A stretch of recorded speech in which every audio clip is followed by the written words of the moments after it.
Hello children, today let us do plasmolysis and deplasmolysis. Now what you can see over here is a plant cell, okay?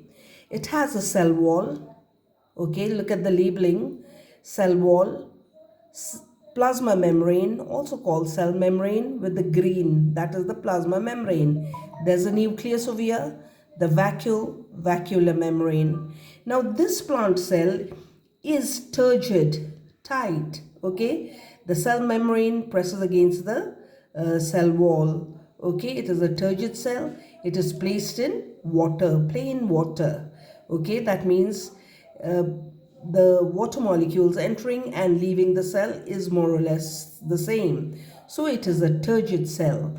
Now then this cell when it is placed in 5% salt solution, this whole thing is 5% salt solution, which is a hypertonic solution. Hypertonic, the concentration of this solution outside is much higher than the contents of the cell, concentration of the contents of the cell or of the cell sap, higher concentration outside, okay, because there is 5% salt solution. So the cell is dipped in hypertonic solution. What happens when it is dipped in hypertonic solution? Slowly waters will flow out from inside the cell. Hypertonic exosmosis will take place. So gradually what you can see is the plasma membrane is leaving the cell wall, okay? Because there is outflow of water, exosmosis takes place when a cell is placed in hypertonic solution. I mentioned it even in my last class. Now, slowly, can you see it shrinking more? The plasma membrane has become very small. It has withdrawn from the cell wall. Yes, because there is outflow of water from the cell.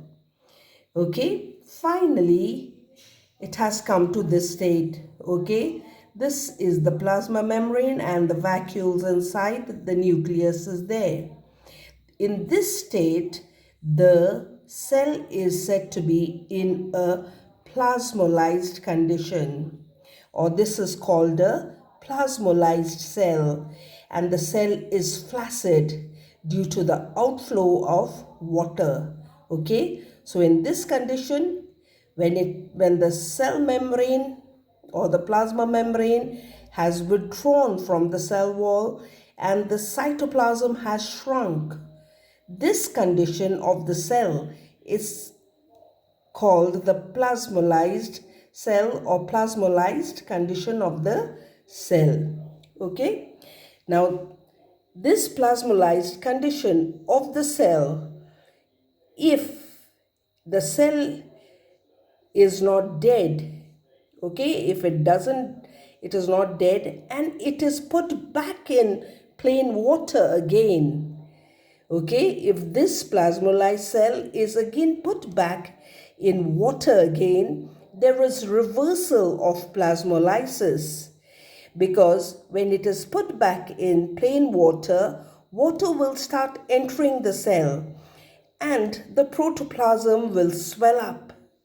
When it swells up, the plasma membrane will again press against the cell wall.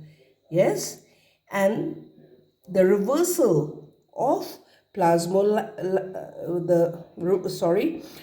reversal of plasmolized cell when placed in plain water, that is called deplasmolysis. The reversal is called deplasmolysis. Okay, you can read over here. Okay, plasmolized cell is when the cytoplasm and the cell membrane or the plasma membrane, anything you can call it, has withdrawn from the cell, yes, cell wall, and it has become like this. This is a plasmolized cell, and the process is called plasmolysis. Shrinkage from the cell wall is called Plasmolysis. In this condition, the cell is flaccid, okay? Now, if the plasmolyzed cell is again returned back to plain water before it is dead, there is reversal or recovery of plasmolysis, okay? And it is called deplasmolysis. The protoplasm swells up and presses against the cell wall. So, this is plasmolysis and deplasmolysis, okay? But both happens because of outflow of water and inflow of water.